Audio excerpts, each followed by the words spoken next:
Hi, everyone, and welcome to this week's episode of Between Friends. I'm Ashley Jones from Designs and Machine Embroidery, and I am filling in for Eileen today. So excited to be here. Always love sharing this time with all of you out there and sharing some new information.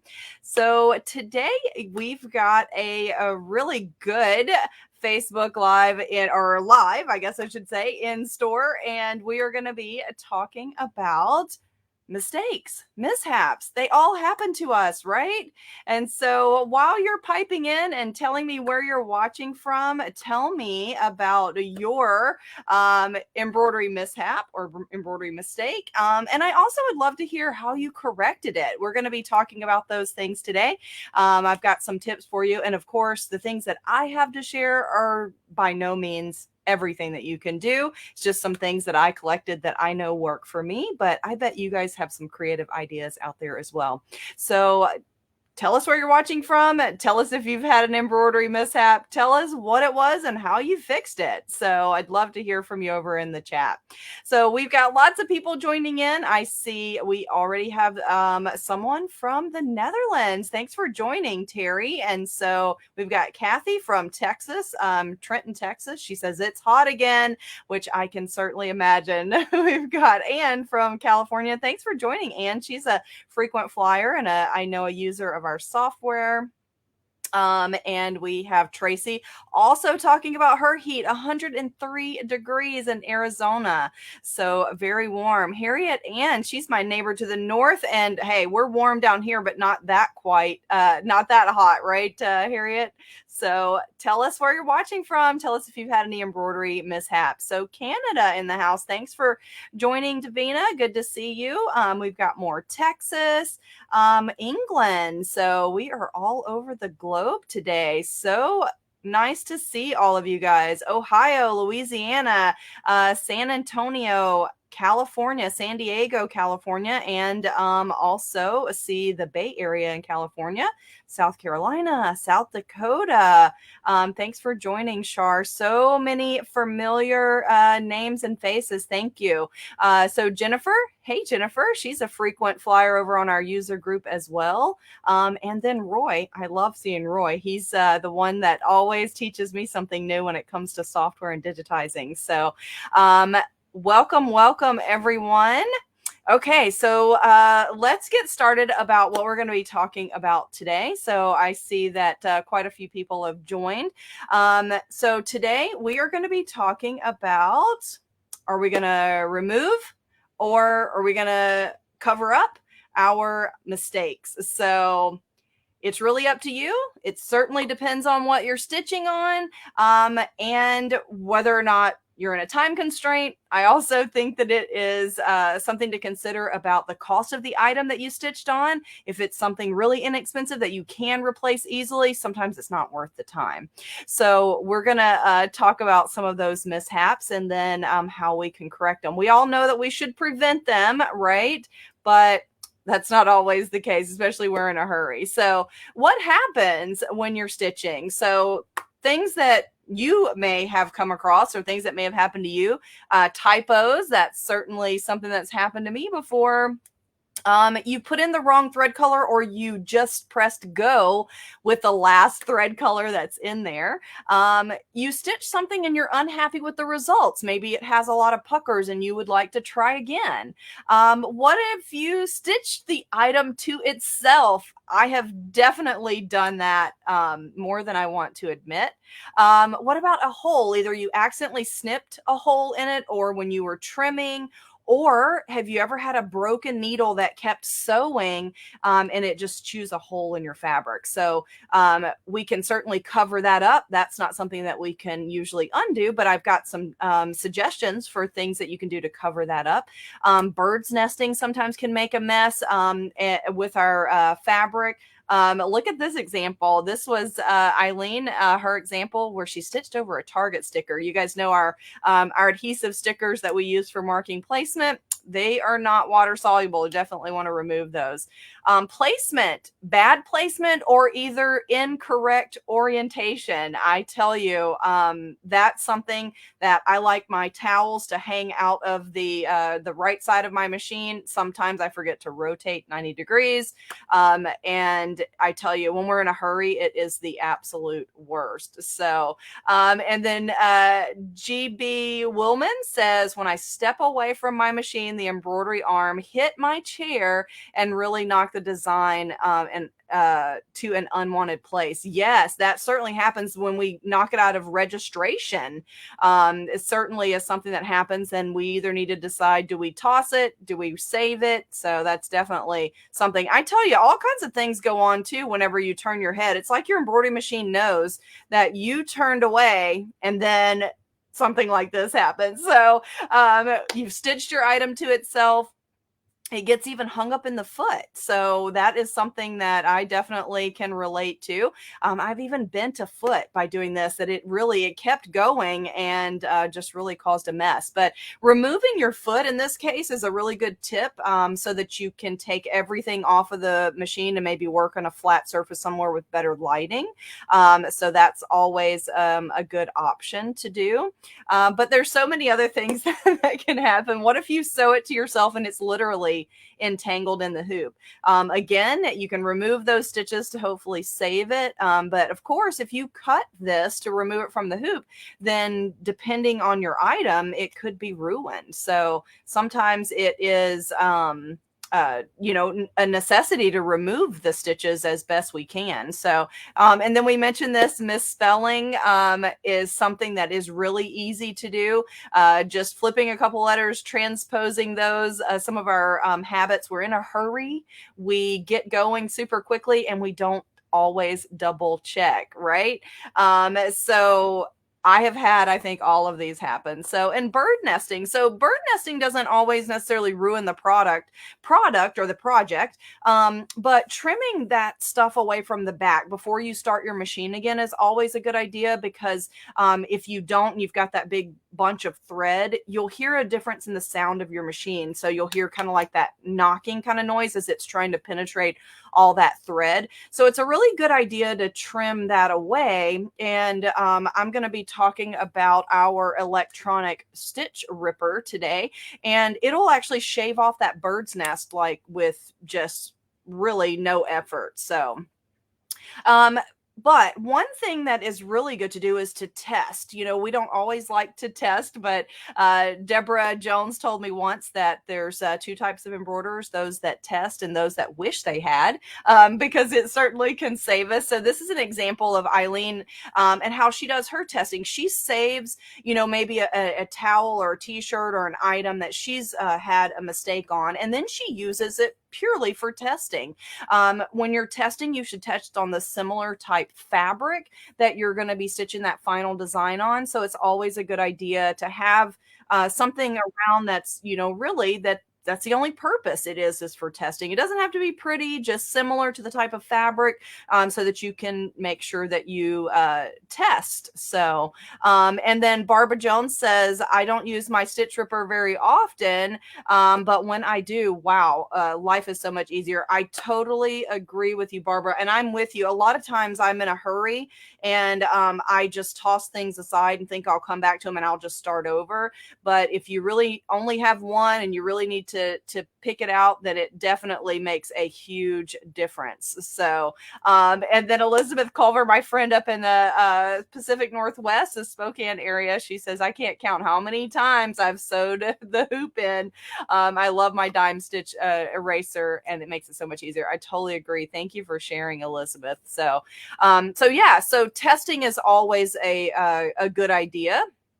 to prevent some of these things. Or something else that's happened to me before, I'm stitching on a terry cloth and I forget to put my topper down, and then you have those stitches from the nap poking through your satin stitches, and then I'm torn. Do I remove it or do I leave it? But a lot of times I'd want to take it out or either cover it up or at least redo. So now I know this isn't the best this is not the perfect solution, but certainly checking before you start is always a good idea. I try to kind of run through a checklist in my mind, and when I'm at the machine before I press go, is my fabric out of the way? And I actually check underneath the hoop too, not just pulling around the edges.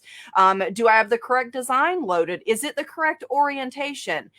Do I have the correct thread color in place? And even the needle, as you guys know, that a sharp point needle could make a hole in a knit fabric. So you definitely want to make sure you're using the right needle for your project. So that certainly is something else that I like to think about. Also checking that it is tight. Have you ever started stitching and the needle fell out? I've done that before too.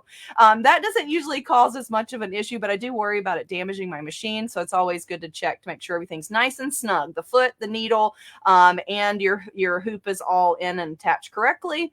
Also checking the spelling, just one last reading it on the screen. I create most everything in my software, which does have spell check for me, but I can't lie. Sometimes I'm just going so quickly and I think I got it and I just go for it. So, and then do I have my stabilizer topper in place? So just preventing those mishaps obviously is the easiest way to handle it, but I know that doesn't always happen. And it's not always a perfect world. So once you stitch it, if it is not to your specifications, or if you have some sort of typo, or maybe you stitch it to itself, then what do? Do you remove it, or do you hide it, or do you toss it? I should have put that on the list too. Do you just toss it and start over? So what do you do the most? I'd love to hear from you guys. So I can't lie. I am the majority of the time I will either remove it or just toss it. So but I do have some fun ways to hide it that I've used over the years. I've got some examples for you that make it really easy. So, but I think my go-to is probably either the removing it or just, and I don't get rid of it. I usually toss it to use it for a scrap or something like that. So, and then Marjorie says, this by Chris Embroidery says, remove it if possible. It certainly can be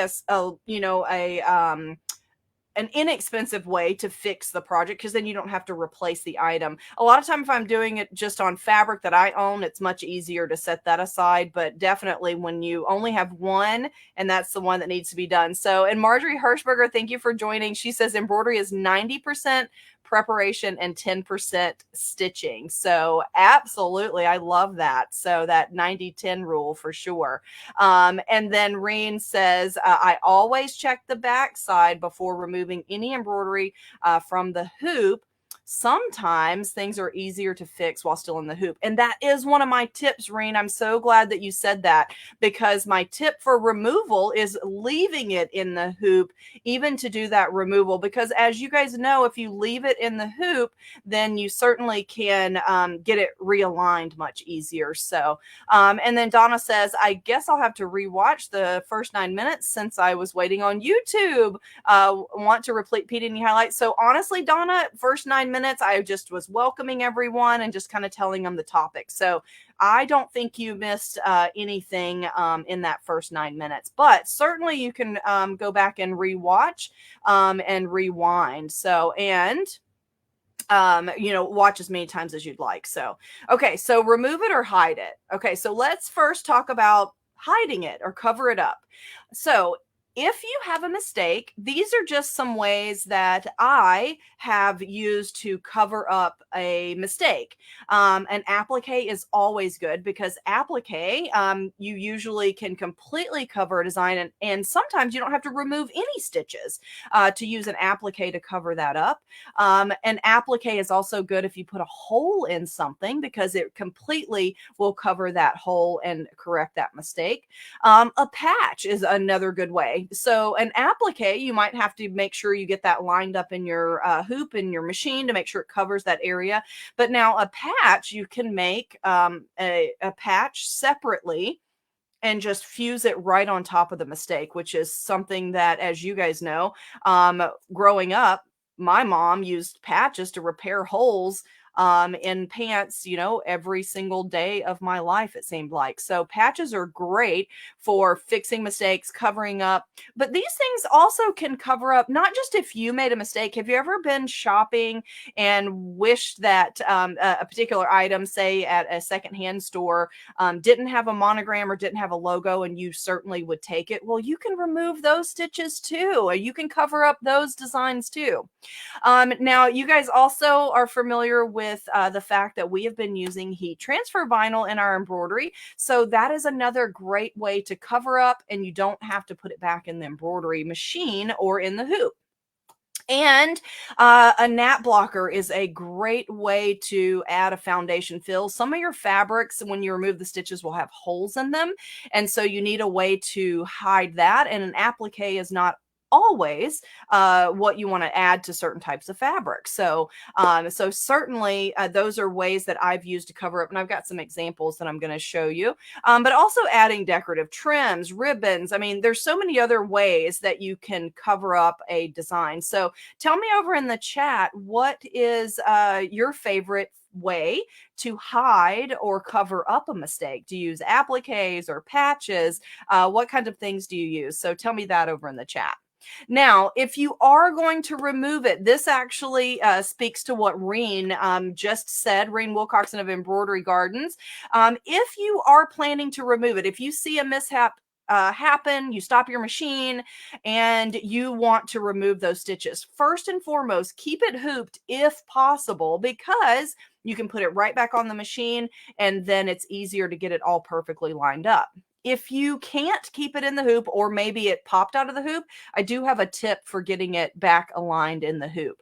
Now, also work from the back. Instead of working from the front, you may accidentally snip the fabric, whereas your stabilizer that's on the back kind of creates a barrier for you. So working from the back is another tip for making sure that you don't cause additional issues.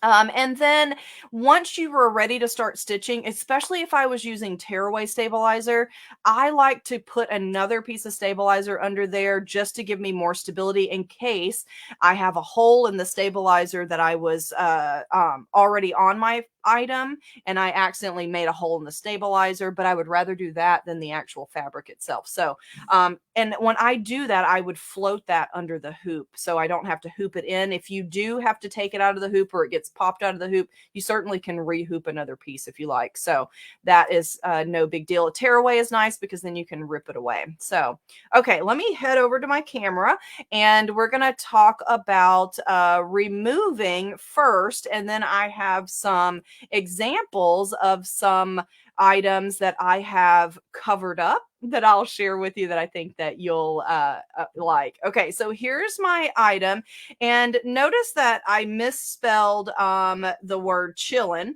and so I have an extra L. Sometimes on the screen of the computer, it doesn't look like there's so many L's because they're narrow, and it looks like you just got two. And then I don't know about you, but when I start stitching, I walk away. I'm generally doing so many different things, so I don't watch it stitch out, so I didn't even notice this. My entire design had stitched and it was just that remaining letter. So now let's just take this example, for instance. Now I'm going to show you how I would remove this with the stitch ripper, and I'm also going to show you how to remove if you're in the hoop, but also if you pop it out of the hoop, I'm going to show you how to get this line back up. Now, first and foremost, let's talk about if I remove one of these L's, then obviously I have a gap there. So I have the choice that I could remove all of the letters and then recenter just the word chillin' that is spelled correctly. Or I could remove the left half and then move these letters over, line that up, or the same thing. I can remove this L and then remove these. Now, I would look at this and I would think to myself, okay, this little apostrophe up here has some little tiny stitches at the very bottom.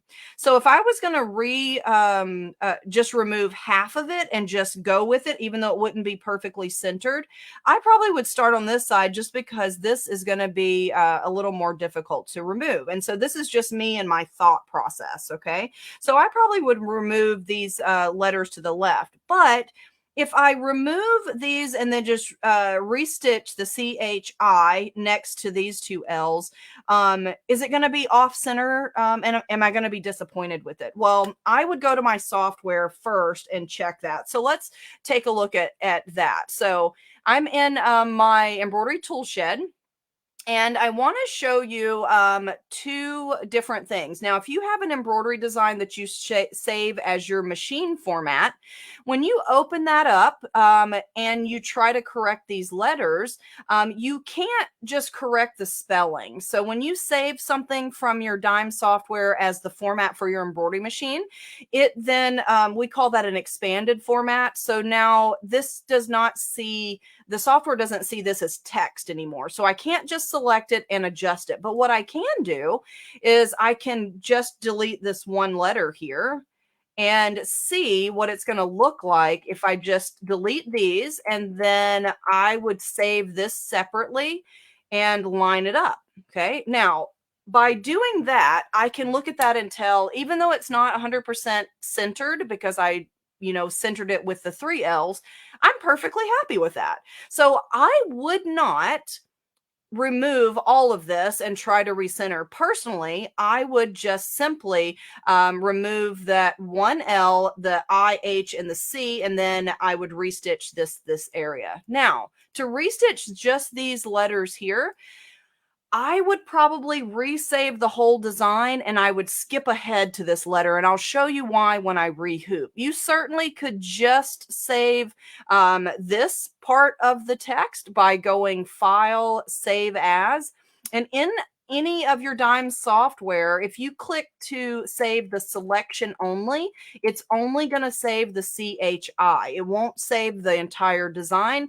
That's actually a really nice feature. And in this case, I could just save that CHI. Okay, so now this was the PES file that I took to my embroidery machine. Now, let me show you the difference if you have a C2S file. Now, we always recommend, if you're creating your designs in your embroidery toolshed, any Dime program, save the C2S file and save your machine format. So this is the C2S file, which is the native format. And notice when I click on the text, it brings up my text box up here because it knows that this is a text that I entered from my software. Whereas when I save it to PES, it's expanded and it no longer knows that this is text. So now I can just correct and remove one of those letters and click apply, and it makes that adjustment for me. Now, of course, like we said, we're just going to stitch that CHI. And so by doing it this way, believe it or not, even though this was easier to correct the text, it's not lined up where I needed it to be. So let me do an undo and watch this text right here. When I undo, you can see that it actually removed one of the letters and everything shifted to the left. Whereas my PES file, I was able to leave the LLIN and the apostrophe in the same location and then just slide over the CHI. So believe it or not, I really feel like in this case that editing the PES file actually is going to work easier for what I need it to do. Okay. So then when you resave this file and you take it to your embroidery machine, you'll need to pull out those letters and get it lined back up. So let's see exactly what we want to do with that. So I've got my mistake here that we need to fix, and I'm going to show you the stitch ripper. It's actually the product that we are have on special today, and if you don't have one, you're going to really see how valuable it can be. So the stitch ripper is an electronic stitch removal tool, and it comes in the box here. It comes with a set of instructions. It has a large or a wide blade, I should say. And on the actual stitch ripper, it has a narrow blade. So if I put my hand behind there, you can see that that is just a narrow width if you're removing smaller areas. And then this would be the wider one. Okay. It has a little brush to clean the threads out. It also has a charger, and you can use it with the cord or without. So if you forget to charge it, you can attach the charging cable and it'll actually work right with the charging cable. So, and all of this is what you'll get in the box. You also get a little bit of oil to make sure that your blades are running smoothly. So this is really easy to do. I'm going to be working with the small blade here. But I do want to show you how to switch them out. So the wider blade that comes in, to actually remove this, you just press against the top here and it actually just pops off. And then you'll place this one right in that same position and then just push down on it and it snaps into place. Okay. So if you've got a large fill area, you'll want to use this one. And then for the smaller ones, I usually use this one. So I'm going to pop that one off again. We'll set it aside because I'll use that here in just a bit. And then I'm going to put this one back in place. And then just press it down and it'll snap right on. Okay. And then this is your power on here. And then we're going to work to remove this option. So let me just slide this out of the way. Okay. So now when you're removing stitches, we just said we recommend you leave it in the hoop if possible. It's going to make it easier to line up that design. And so when you're working from the back, I definitely recommend the hoop and press pads. The hoop and press pad is a wool pad, but it fills the empty space in your hoop when you have it upside down. So if I place my hoop and press pad down and I put my hoop over top of it, it actually fills that area. So when I'm pressing down on the back of my hoop here, it is going to support it so I don't loosen up my stitches. Okay. So that's the only purpose of the hoop and press pad. It's filling that opening underneath your hoop. Okay. Now to remove these stitches, remember we want to do one of the L's and over to the C. So I'm going to turn this on. And I'm going to cut right through the bobbin. If I just press that down just like that, I mean, it easily cuts those stitches. Now, just be careful. Don't cut your letters that you don't want to remove. I'm just going to do a little bit here and show you what it does. So, and then you're going to go all around that. And so let's flip it over. I just want to show you what it's starting to do on the front here. Okay. And now if I just take my fingernail and just start to scrape, look at that. All of that falls out. Okay. Now the stitches that are underneath, they're underlay stitches. You can go back to the opposite side and then you can work those again. You could also use your seam ripper to just pull those as well. So always working from the back. And then I definitely, anytime you're putting pressure, I would use my hoop and press pad to make sure that I don't accidentally pull those or dislodge my item here. Okay. So I'm just going to cut this off. And then let's talk about if this popped out of the hoop. Okay. So I'll show you some more removal, but I want to show you aligning. So once we were to get those out of the hoop, to get those, you would head back to the embroidery machine and your design is in the same position. So as long as you didn't move from the center, it's really easy to get that right back in place. But I'm going to show you a way to get that right back in if you don't. So let's remove the hoop. And let's act like we had a really bad issue and we need to get this back in the hoop. Now, here's my design, you know, and we would have had this all removed. How do you get that back in the hoop where you can actually get it perfectly lined up? So I recommend printing a template. So this is our print and stick target paper. And I printed this template here. And I actually printed it with the bad word so that I could get it lined up with all of them. But you certainly could print it with the corrected one as well. But here's the idea. You can see my template is the exact same size. So if I put that right over my stitches, it shows me where the center of my design is. And so I've got that perfectly placed. And now I'm going to want to hoop that. Remember, my stabilizer is still in place, so I don't have to add new stabilizer. So what I would do to make sure I'm going to get that perfectly in the center is I would use my PAL 3 light. So the PAL is a laser light that has these crosshairs, and I can line this up with the markings on my hoop to make sure I get straight in the hoop. Now I'm offset of my hoop mat here because I wanted you to be able to see the light. So now I'm just lining it up with those notches, and then I'm going to hold it and then open up that outer ring really, quite a bit. And then I'm going to remove my inner ring and then place my item down. Okay. Now you see that crosshair? I can get that perfectly centered in the hoop. Now, for me, when I hooped this, I actually moved the design down in the hoop. So you can see that the edge here is not going to be caught under my outer ring, which is perfectly fine. In this case, what I would do is I would go ahead and slide it down a little bit. And if I'm staying parallel to this line, it's going to make sure that I'm straight in the hoop, and I can just simply slide my design down when I get to my embroidery machine using those features. So now I'm lining it up to make sure I'm vertically straight here. And then my horizontal line here, I can tell is that same distance. And now when I put my inner ring in place, it's going to be perfectly lined up. Okay. Now, the only thing that's not lined up, remember, is because I had moved my design down. So when I get to my embroidery machine, I'm going to tighten this up before I mess it up.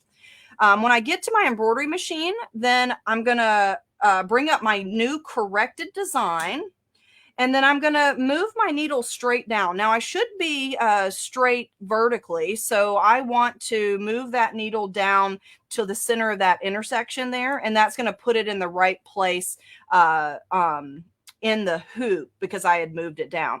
And now I would skip ahead. My applique stitched first. I would skip ahead and then just stitch that C, H, and I. And of course, you would have a corrected design that you saved, so it would stitch a little bit further to the right to line up with your design there. So that's how I would get it back in the hoop if you actually had to take it out, or for some reason it popped out of the hoop.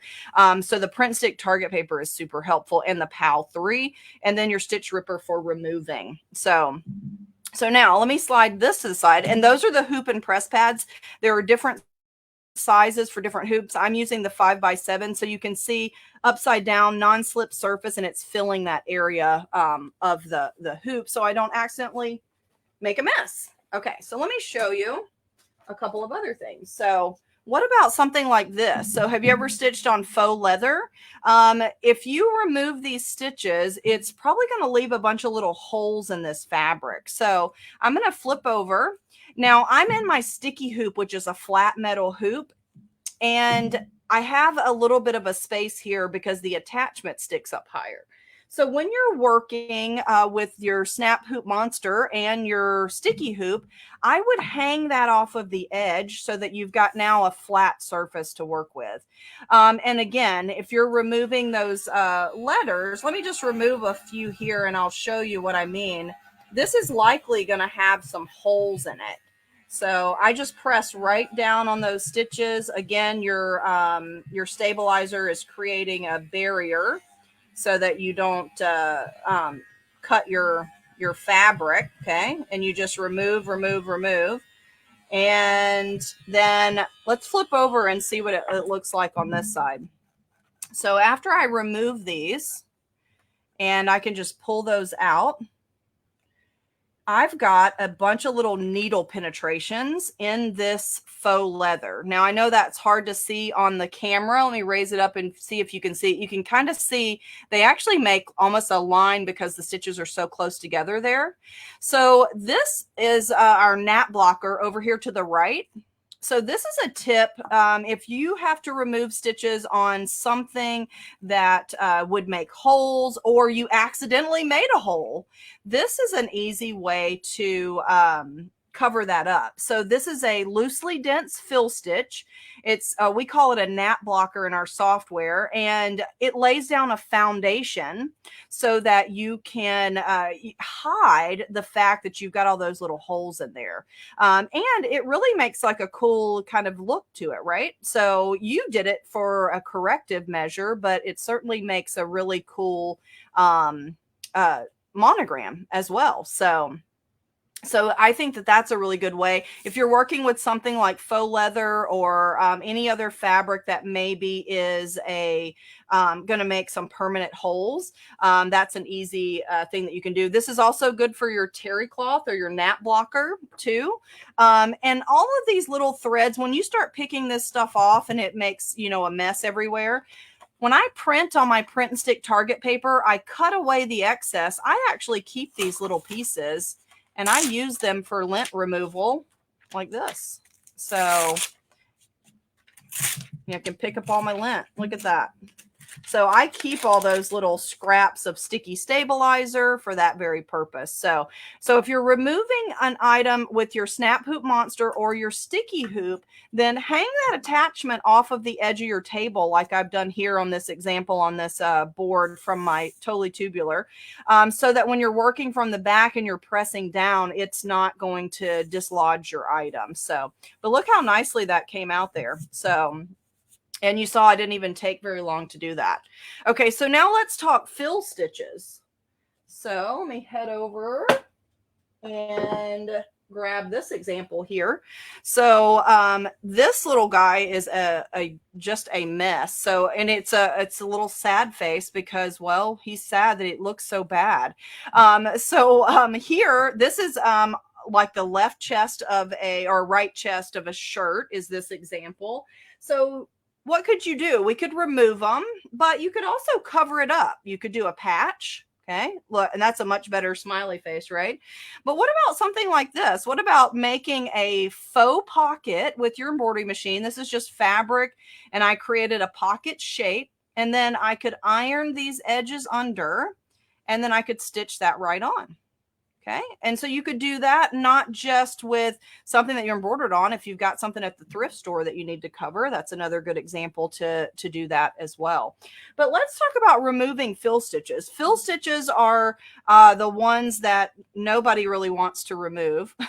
But believe it or not, with the stitch ripper, it's actually really easy. So let's switch out to that larger. Well, before we do that, there's some satin stitches. So I'm going to remove those with this smaller one first. So I just eat right into that bobbin thread.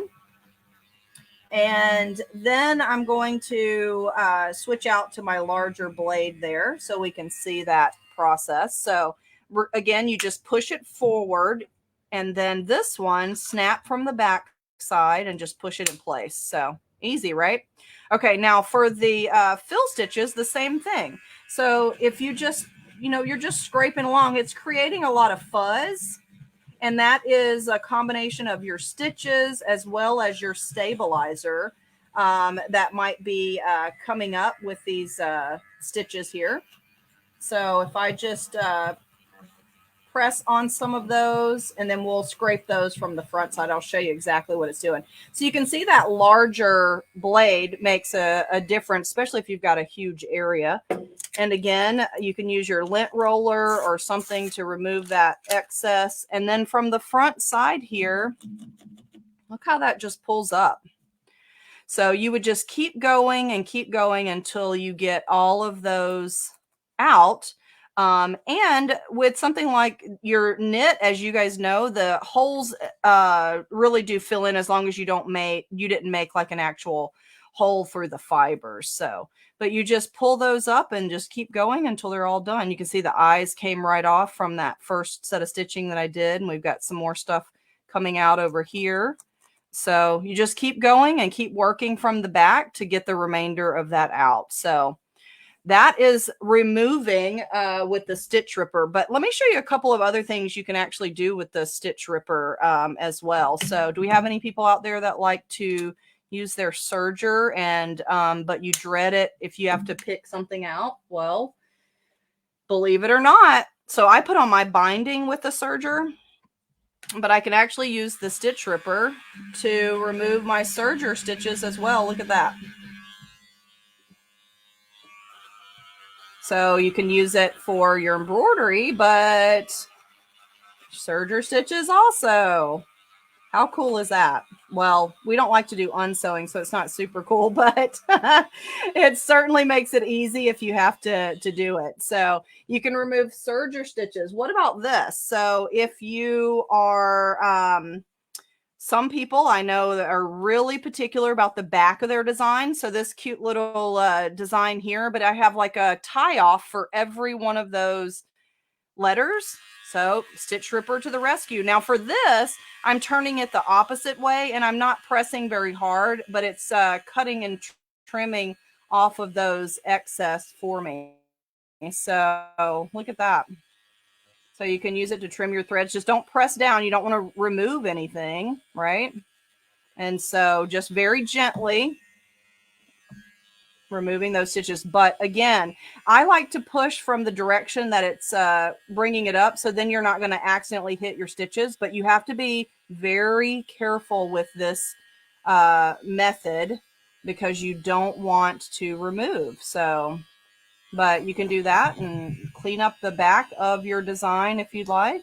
So that's something you can do with it. Also, those knots on the back of your quilting, it's easy to remove that as well. So okay, what do you guys think? So let's see if we have any questions, and then I'll show you some ways to cover things up. So let's see what we've got here. So Glinda says, what marker do you use to fill in for the too thin of some stitches? So you want a marker that is a fabric marker that is permanent.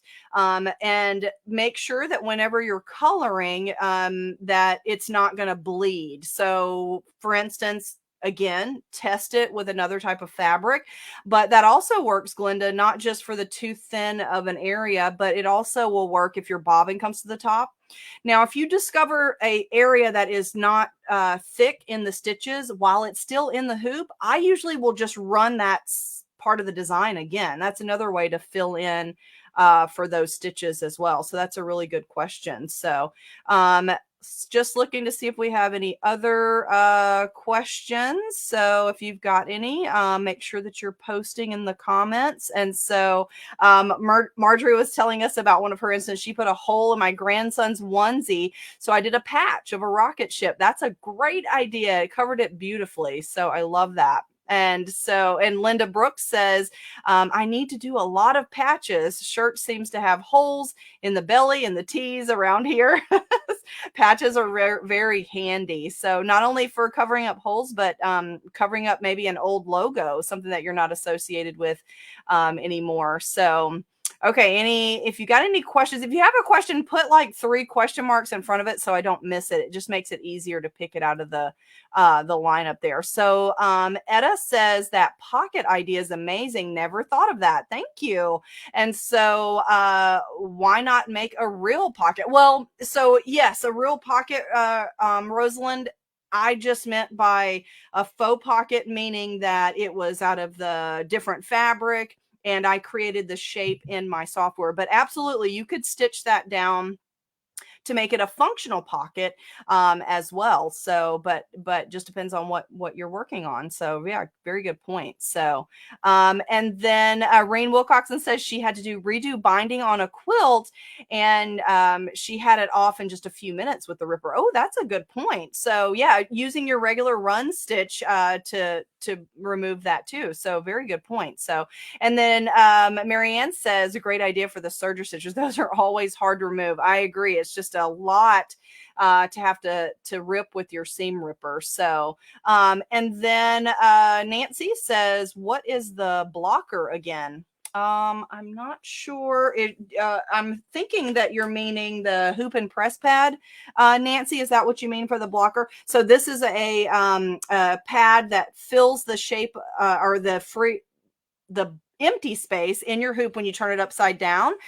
So it's not just for seam ripping. Also, if you have to tape on the back, anytime you're working from the back of your hoop, it's really good. I'm assuming that's what you mean. If it's something else that you meant, then make sure that you're you mentioned. So, and Cindy says, I'm making a list of things I want and need. So I totally agree, Cindy. And keeping that list means that you can hand it over to somebody during the holidays, right? So great idea to make a list. So okay, now let me head back over. I don't see any other questions. If I missed your question, ask it again. That does not bother me one bit if you ask again if I missed it. So and in fact, I see that Patricia says the ripper would be useful to remove quilting if necessary as well. Yeah, and quilting I think is a lot easier. You could snip a few and usually pull a long thread and get that to remove. So what about this? Have you ever stitched something in the incorrect orientation? So if this were hanging on a towel rack, the little Scotty dogs here are upside down. So something like covering it with ribbon, you could just use a decorative ribbon to put right over that, right? So we wouldn't even have to remove it. And then it would look like something completely different. So that is something that I have definitely done before. Ribbon, other designs, appliques, all I think work great for covering up. Appliques, in this case right here, look at this, just a simple oval to cover up a mistake here. And I just left raw edge, but you certainly could applique that on with your regular satin stitch. And then here's a good example of patches, patches on the knees of pants for holes, but these could be anywhere. They could be put, pretty much any place that you've got a hole that you want to work with, right? And then what about this? How many people out there like to work with freestanding lace? So this is a really good example. You could use freestanding lace to attach to cover up an area. So this actually has applique and then the freestanding lace pieces that are additional accents. So this one covering up something that went on that wasn't supposed to, but then you've got these accents here. So you could just keep going with your cover up to make something completely different and unique, right? So freestanding lace, another great cover up for sure.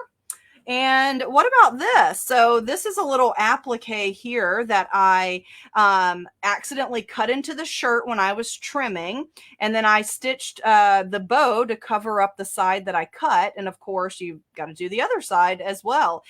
You can also do something like this if you accidentally cut your fabric too short. Sometimes we cut our fabric too short and our applique stitches don't grab it. So that's another great option, just to use something decorative. For this little girl's shirt, that was a perfect solution.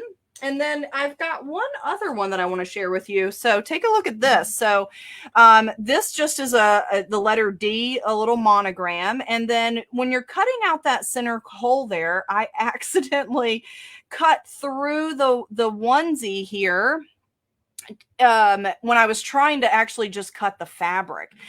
So now you guys know that we here at Dime have been using heat transfer vinyl in our projects.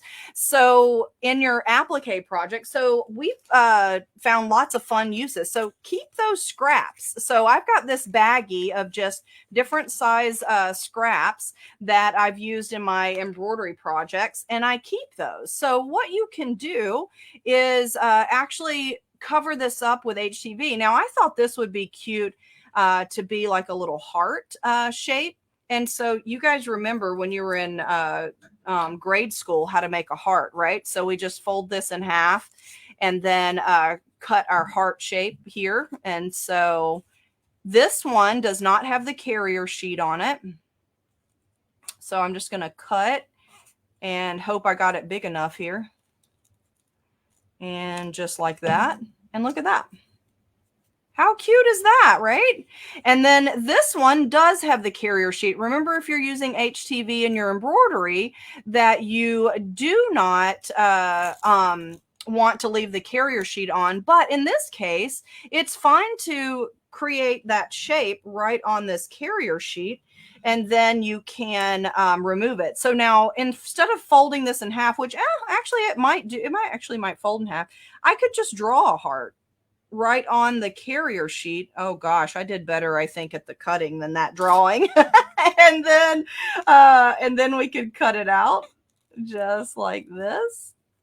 And now it actually has that carrier sheet on it. And so I don't have to, use a pressing cloth. But if you don't have that carrier sheet, you want to make sure that you cover it up. So, and look at that. So I could do, oh my gosh, I think I like the pink one because my purple one looks awful. But I would trim this down just a little bit so that it doesn't cover so much of my letter. Boy, I really did do better in kindergarten than I thought with this shape. So look at that. How cute, right? And so now this, I think, is super cute to just fuse that on. Now I'm going to actually fuse it on for you. And I'm going to use my hoop and press pad. I'm going to put that down and then put this. And now you want to put a pressing sheet. I'm just going to use the end of my fabric here. And I've got my iron already set. So the Caesar HTV, you want to heat it at 320, I think is what it was. And I checked the temperature on my little craft iron, and you want to do for 20 seconds. So I'm just going to press for 20 seconds. So, and while it's pressing, I'll just look to see if we have any questions. So, and hopefully I don't forget to count at 20 seconds. So Elizabeth says, what do you use on the inside of the stitches that don't scratch the baby? Oh, that's a good question, because I actually am going to use that for to kind of fix that hole as well, Elizabeth. So I use our Fuse So Soft.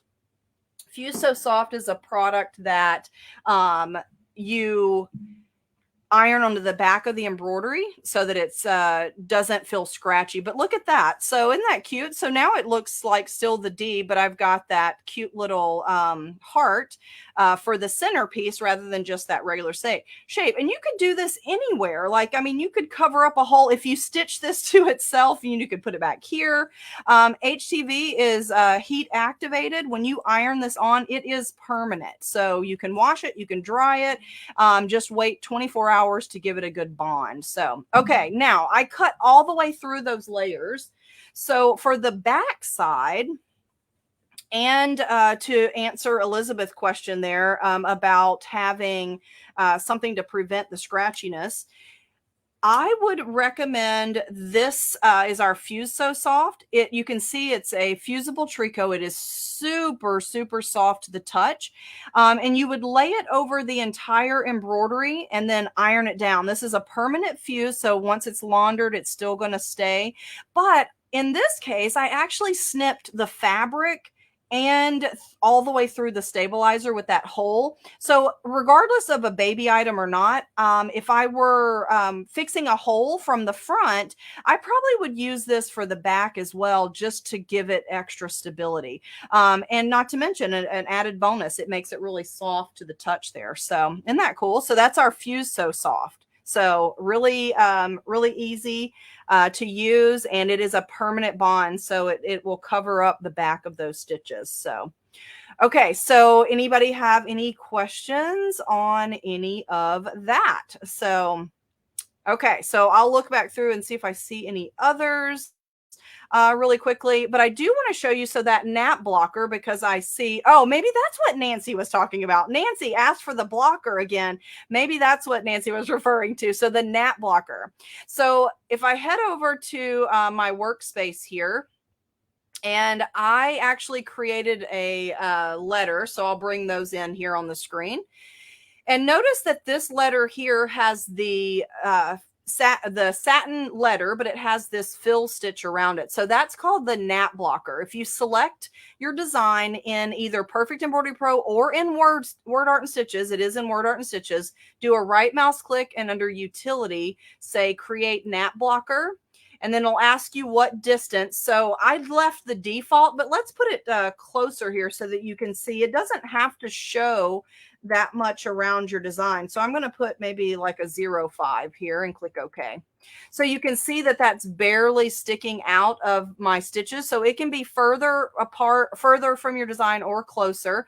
But that is an easy way to create a foundation. So it also would work if you had created a hole as well to kind of mend and make a foundation for your hole. So right mouse click with it selected, create nap blocker, and then you can see that it adds it around it. I'm going to just change the color. So normally when we do a nap blocker, if you will match your nap blocker thread to your background fabric, it actually is virtually invisible.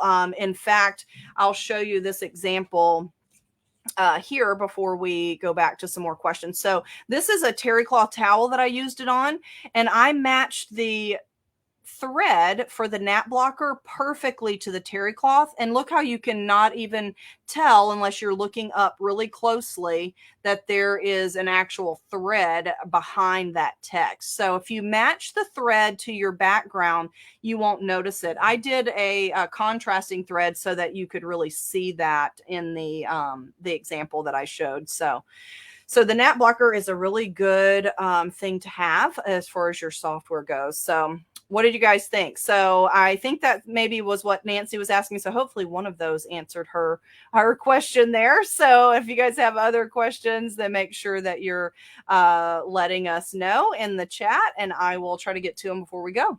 Okay, so there are 3 ways that you can now watch our presentation. So if you like our presentation today, like us on Facebook, and you'll get notifications when we go live. You can also subscribe to our YouTube channel, but we actually have a new way to watch our live presentations, and that is right from our website. So if you can't find it on YouTube or either on Facebook, if you go directly to our website, you can actually click on the ad for the Thursday live, and it'll bring you right to a page that actually has all of the specials. So all of the specials are below that video. So here is what it looks like. If you are watching on Dime's page right from our website, then you can see those little images underneath the video are all the things that I talked to you about today. And in fact, this is actually reminding me of one other tool that I think is imperative when you're removing little stitches. So, and that is the Perfect Vision Magnifier. Now, you probably saw Eileen talk about this a few weeks ago, and it's a really awesome tool for a variety of things, but this is a really good example. So if you're watching on our Facebook or YouTube, then you can go to our site to take advantage of any of the things that I'm talking about today, and our Stitch Rippers on special. But if you are on our Facebook page, you certainly can shop right there, or on our website, you can shop right under the video there. So now let me show you this Perfect Vision Magnifier. So I know Eileen showed you this, and you guys are going to love this. Now take a look. So it's a magnifying glass, but it's also a lamp. So I can plug this in. I'm going to put it into my USB port here so you can see it. And look at that light. Isn't that cool?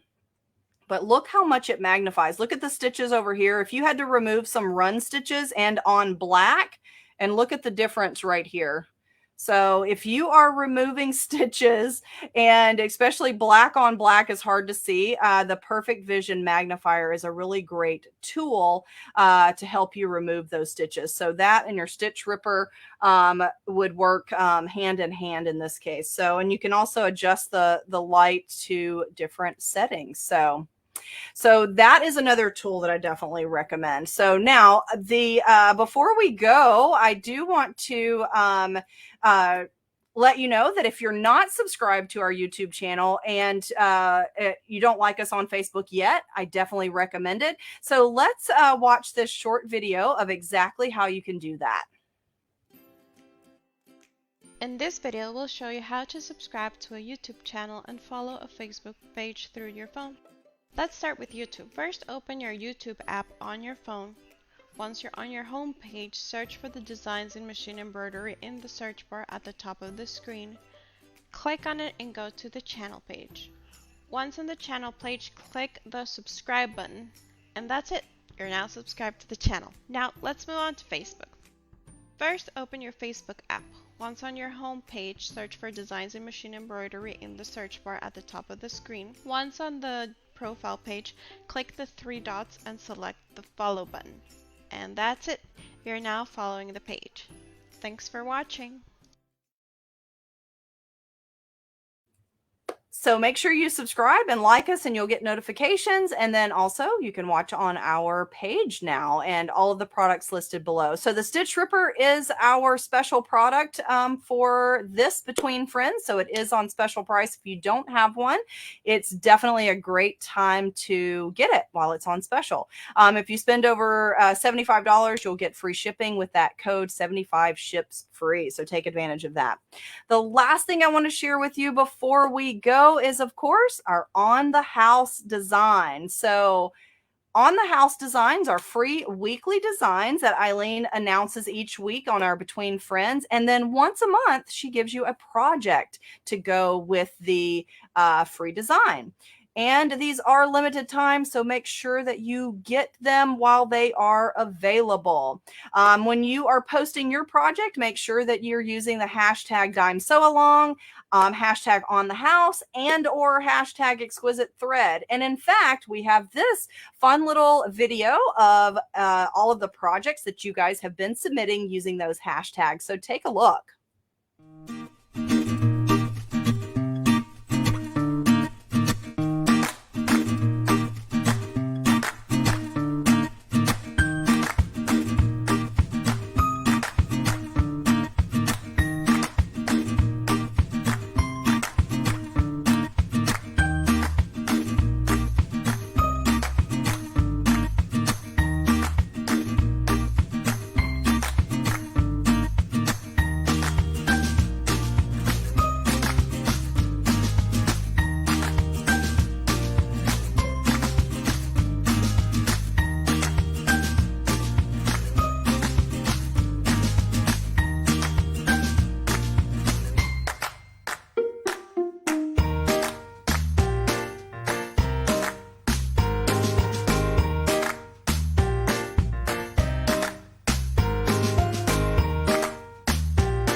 Love seeing all the projects that all of you guys are making with these on the house designs. So this week's on the house design is the floating butterfly. Look how gorgeous. So it uses a combination of our exquisite thread and the medley variegated. So the variegated thread is the carnival color, and the two colors that make up the butterfly are the matching colors exactly to that variegated. So isn't that beautiful?